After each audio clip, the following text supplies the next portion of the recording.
A partir de aquí todo es toxicidad.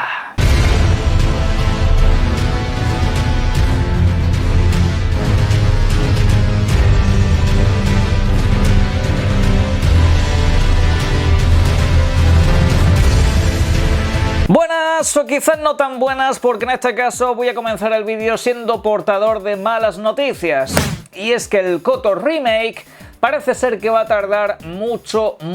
en salir. Ojo con esto si es que no se acaba cancelando, porque la cosa pinta bastante mal. Durante la noche de ayer, a última hora, menos noche aquí en España por supuesto, en Bloomberg se publicaba un artículo que dejaba pues entrever que el videojuego estaba pasando su peor momento y que incluso el videojuego está todavía mucho menos avanzado de lo que la gente se está pensando. Y es que seguramente recordaréis que este videojuego fue el juego inaugural del último PlayStation Showcase. Si no recuerdo mal, así es como se llamaba. Creo que no era un PlayStation Experience, que era un Showcase del pasado mes de septiembre. Un evento en el cual pues pudimos ver videojuegos como Spider-Man 2, que se anunció oficialmente, el primer gameplay de God of War Ragnarok, también el anuncio oficial del juego de Wolverine y algún que otro videojuego por ahí. Pero en este caso el que habría era este KOTOR que estáis viendo en imagen, y bueno, videojuego que en este caso se anunciaba como un exclusivo temporal de consolas en PlayStation 5, ya que de lanzamiento, según la propia Aspyr, que es la que iba a desarrollar el videojuego, pues también llegaría a PC. No se sabe en qué momento podría llegar a otras plataformas, pero finalmente, como bien sabéis en la información que pudimos recabar en este canal de fuentes oficiales de la propia desarrolladora, este videojuego más adelante tendría que llegar a otras plataformas. Se habló de diferentes cosas, pero como digo, a través de Bloomberg lo que se ha comentado es que esta nueva versión del mítico juego de rol va a verse retrasado durante bastante tiempo. De momento el juego está en una completa pausa. ¿Qué quiere decir eso, Semos? Pues lo que quiere decir básicamente es que este KOTOR Remake no es que esté yendo lento o es que estén intentando fichar a otro director de los dos que se han ido, no, sino que directamente a día de hoy en este videojuego no se está desarrollando absolutamente nada. Como tal, ya digo, la noticia es terrible, porque además lo que se está comentando, ojito con esto, lo dice en el mismo artículo de Bloomberg, es que este videojuego, este KOTOR Remake, es un videojuego que en un principio, es decir, cuando se empezó a concebir su propia existencia, es un videojuego que estaba pensado para salir este año 2022, tal cual lo estáis oyendo. Es un videojuego, no hay fecha oficial por supuesto, no hay una fecha pública para todos los usuarios, como por ejemplo la que pudo tener God of War y demás, no. En este caso, ojo con esto, no había ninguna fecha, pero internamente se estaba pensando en lanzarse durante este 2022. ¿Qué ha pasado ahora? Pues que lo que se está diciendo es que siendo muy, y repito, eso es textual, siendo muy optimista, este videojuego, este KOTOR Remake, no llegará hasta el próximo año 2025. Ojito con esto, porque la información es bastante dura, sobre todo si sois muy fan de Star Wars y sobre todo si sois fan de este videojuego legendario que tenía pues su vuelta puesta a punto.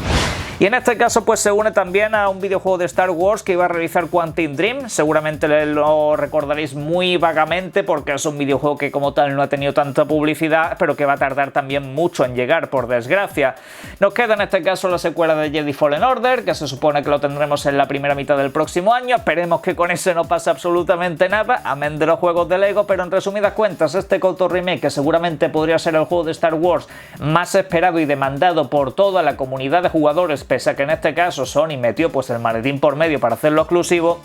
es un videojuego que va a tardar mucho en llegar. Ahora, dicho sea de paso, hay que recordar que este videojuego está hecho por una empresa desarrolladora que en este caso no tiene antecedentes de desarrollar videojuegos propios. Aspyr principalmente se ha dedicado a portear videojuegos entre diferentes plataformas, no ha estado normalmente concebida para hacer juegos desde cero, y esto me recuerda a una situación bastante peculiar que tuvimos hace semanas. Como por ejemplo este que estáis viendo en pantalla, en el cual se dice que Microsoft rechazó tener la exclusividad de este KOTOR Remake, un poco ser la baza, digamos la imagen en este caso para promocionar el videojuego, que en este caso pues lo tiene PlayStation, se ha presentado en su evento, tiene lo que es el logo oficial de PlayStation, aunque luego salga donde tenga que salir, ¿de acuerdo? Pero esa exclusiva la pudo tener Xbox en un momento dado, según nos decían unas informaciones de este mismo año, durante el mes de mayo. Y bueno, yo recuerdo cuando salieron esta clase de informaciones que algunos nos decían: ¡oh, mira, Microsoft qué poco ojo tiene! No saben elegir proyectos, son unos don nadies, etcétera, etcétera, etcétera, etcétera, etcétera. Bueno, ¿No puede ser quizá que Microsoft no se fiase de una desarrolladora que prácticamente no tenía pasado en cuanto a desarrollo de videojuegos propios? ¿No pudiera ser que Microsoft no quisiera pillarse los dedos anunciando un videojuego que quizá no llegue a salir nunca?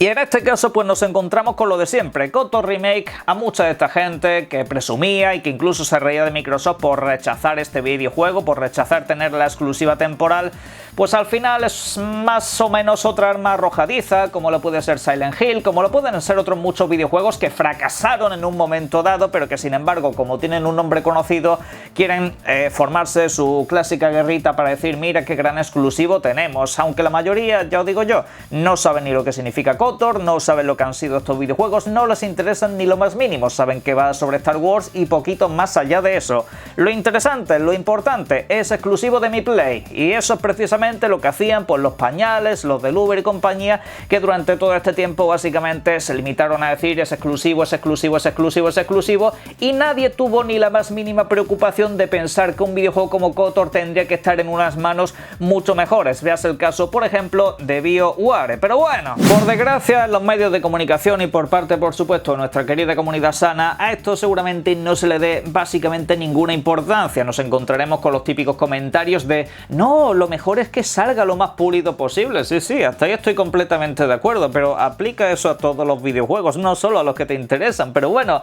dicho lo cual, precisamente a mí esto me preocupa mucho porque no es habitual que un videojuego que ni siquiera tiene fecha de lanzamiento te digan que el videojuego está literalmente parado, que han dicho hasta aquí habéis llegado, para hasta ver qué hacemos con este videojuego. Eso a mí la verdad que me preocupa bastante, porque como digo, no sé de que haya muchos antecedentes de videojuegos que hayan dicho mira, paralizamos esto, porque puedo escuchar hablar de un reinicio, de no sé qué, no sé cuánto, pero es que KOTOR ahora mismo, digo, literalmente es un videojuego que no se está desarrollando. El videojuego ya tardaba mucho, ya iba con bastante retraso y ahora literalmente no tiene a gente al mando. Esto es simplemente lo que hay. Y de aquí saltamos a hablar del informe financiero de Xbox, así que sacad vuestras calculadoras, vuestros Excel, por supuesto vuestras libretitas, activad el modo Hereda Empresas, porque vamos a ver algunos números que se han presentado del último trimestre, también de lo que es el año fiscal de Microsoft, que durante la tarde-noche de ayer,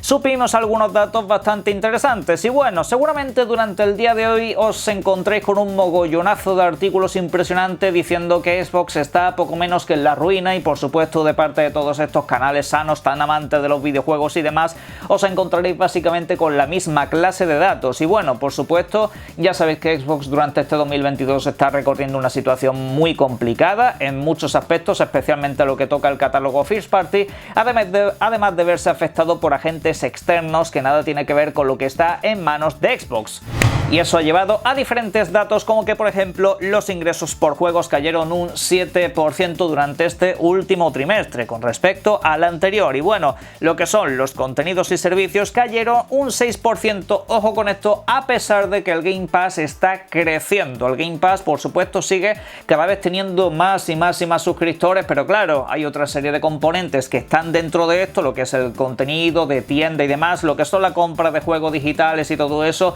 que eso ha pues descendido bastante por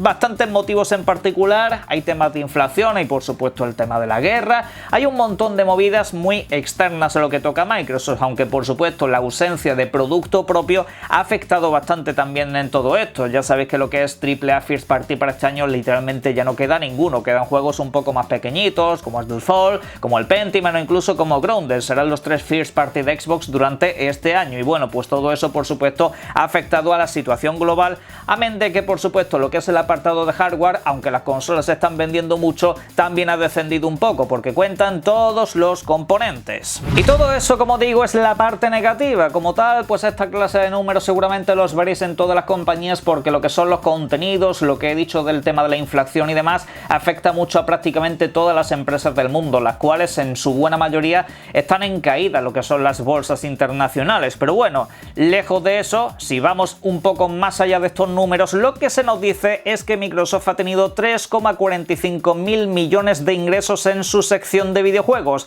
¿Sabéis en qué se resume esto? A que esto es el segundo mejor cuarto trimestre de Xbox en sus más de 20 años de historia. Tal cual lo estáis oyendo, con todos estos números tan malos que se están diciendo, este es el segundo mejor cuarto trimestre, en este caso ya sabéis, el final del año fiscal que ha tenido Xbox jamás. A esto se le suman también otros datos bastante interesantes que paso a comentar, sobre todo para aquellos que tengáis interés en esta clase de cosas, ¿de acuerdo? Como que, por ejemplo, en cuanto a lo que se refiere tema de ventas de consolas y demás, Microsoft ya sabéis que no dan números oficiales, pero por supuesto ellos tienen sus propios datos internos de lo que han fabricado y de lo que se está vendiendo, porque existe una demanda y Xbox Series X, por ejemplo, sigue siendo muy difícil de conseguir, no tanto la Series S. Y aún así, estas consolas, las consolas Xbox Series, se han convertido en las consolas que más rápidamente se han vendido, superando en este caso a la 360, a la Xbox One y a la Xbox original. Esto para ponerlo en contexto, porque algunos me vienen diciendo ¿cómo vas a decir eso si la 360 vendió más? No, por supuesto hablamos en el contexto del tiempo que ha transcurrido desde que se lanza la videoconsola hasta que está puesta en el mercado. Eso es un poco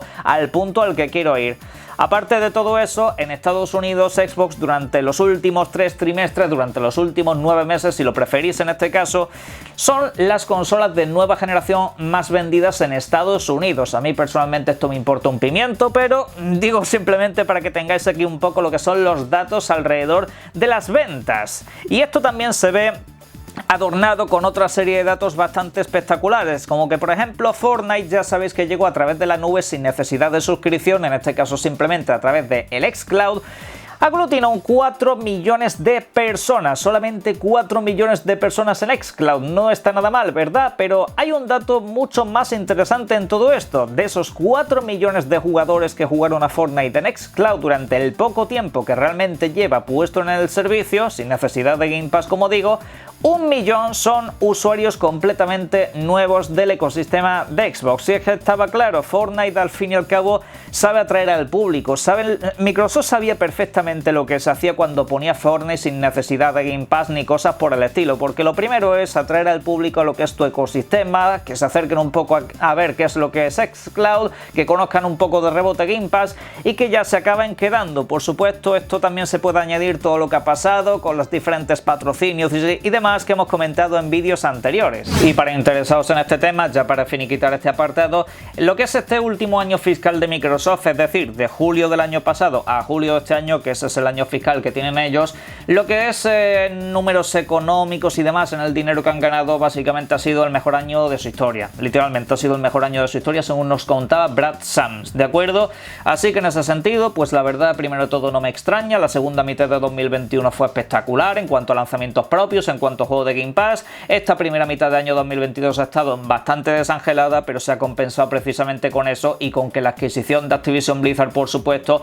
ha movilizado a mucha gente a acercarse a Xbox. Mucha gente se ha comprado una Xbox ya pensando en el futuro de los videojuegos y en este caso en todos los títulos que van a tener mediante Game Pass y demás. Pero bueno, fuera de todo eso, por supuesto, Microsoft tiene que mirar un poco lo que es el catálogo First Party, porque esta segunda mitad va a ser bastante complicada, seguramente bajan un poco lo que son los números y bueno, ya el próximo año veremos cómo queda la cosa. Posiblemente haya alguien que también tenga bastante curiosidad en saber cuántos usuarios estarían suscritos a Game Pass o si piensan dar esta cifra durante los próximos días o las próximas horas. Y no, la realidad es que estas cifras no las van a dar en la actualidad. Las cifras de Game Pass normalmente se dan a principios de año, tanto el año pasado como el anterior a ese se dieron alrededor del mes de enero, ¿de acuerdo? Cuando lo terminaba lo que es el año natural, es su forma de llevarlo en este caso. Y por supuesto, lo último que tenemos es la cifra estimada de 25 millones de usuarios habituales, es decir, usuarios regulares dentro del servicio. A veces habrá picos en los que más, otros picos en los que menos. Hay por ahí gente que está haciendo estimaciones, baremos sobre cómo podía estar el servicio de suscripción en la actualidad, pero es que es muy difícil calcularlo porque los servicios de suscripción son bastante volátiles, pero lo que sí nos están comentando es que pese a la ausencia de títulos First Party, la gente se sigue suscribiendo de manera masiva. Y es que aunque mucha gente piense lo contrario, la mayoría de personas no se compra una consola por los exclusivos. Esto al fin y al cabo es en el corrillo este que tenemos aquí tan maravilloso montado algunos, pero fuera de eso os digo yo que la realidad es otra bastante diferente. Por ejemplo, a Game Pass se va a suscribir mucha más gente por el Call of Duty del año pasado que por Starfield. A mí me da la sensación de que eso va a ser así, va a haber mucha gente más fija en el Game Pass por ese videojuego, por un Call of Duty de hace 1 o 2 años que por Starfield. A algunos os sonará una auténtica burrada, pero es que es así, al fin y al cabo la mayoría de la gente suele quedarse por ese tipo de videojuegos, por juego que puede jugar cada ratito suelto y demás y no le hace calentarse la cabeza, seguir una historia o cosas por el estilo. Al fin y al cabo pues es lo que denominamos ese público casual en un momento dado, que sí, pues acaba invirtiendo por masa muchísimo dinero en toda esta industria y por supuesto esa clase de videojuegos son al fin y al cabo también los que más venden, pero bueno, en todos los sentidos quiero decir en términos de ventas. Y aparte de todo esto, quiero cerrar el vídeo avisando de un detalle particular que tuvimos en el vídeo anterior en el que hablamos sobre el arranque de la Xbox Series. Bien recordéis que la Xbox Series dentro de poco, según se ha visto en el programa Insider, tendrá pues un arranque que pasará de alrededor de los 9 segundos en lo que es la animación de Xbox cuando tenemos el apartado completo a unos 5 segundos más o menos. Y bueno, se reduce a la mitad, pero esto no se va a quedar solo en Xbox Series, sino que los que seáis poseedores de una Xbox One también vais a ver mejorada esa experiencia. Parece ser que se le va a implementar también esto, según han dicho pues algunos usuarios, como un usuario llamado Jake Rosenberg, que en este caso nos comentaba precisamente eso, que también en Xbox One ha notado que el arranque es un tanto más rápido, además de que se mejorará alguna que otra característica. No tenemos ningún vídeo al respecto, como tampoco se nos ha comentado si el logo de Xbox One se va a mantener tal como estaba o se compartirá con el de Xbox Series. También podría sentarme aquí a hablar de ese rumorcito que hay acerca de que Sony podría estar cerca de comprar Square Enix, pero ¿sabéis qué es lo que pasa? Que ese rumor también lo escuchamos a principios de año, ese rumor lo escuchamos a finales del año pasado, también lo escuchamos a principios de 2021, también lo escuchamos a finales de 2020, también lo escuchamos a principios de 2020, y si nos vamos atrás empezamos a tirar de hemeroteca, empezamos a buscar noticias, seguramente os encontréis que Sony lleva siendo, en este caso Square Enix lleva siendo comprada por Sony como 7 o 10 años, más o menos, una cosa así. No digo que no pueda suceder, de verdad, yo con tal de que se acabe este rumor y de que Square Enix deje de lanzar tanta purria, pues me gustaría, pero en fin, no comento nada ni hago vídeo especial sobre eso porque es hablar de algo que ya he hablado en 50.000 vídeos y ya la verdad que estoy un poco cansado de ese rumorcito, pero bueno, más allá de eso hemos comentado varios temas y os invito a que por supuesto en la caja de comentarios dejéis vuestras opiniones acerca de lo que hemos comentado del KOTOR, por supuesto acerca de lo que son los números de Microsoft, de consolas y todo eso si es que os interesa, de lo que he comentado de Game Pass, también acerca de lo del arranque en Xbox One y también por supuesto os invito a lo que os invito siempre y es a que disfrutéis mucho de los videojuegos. Un saludo.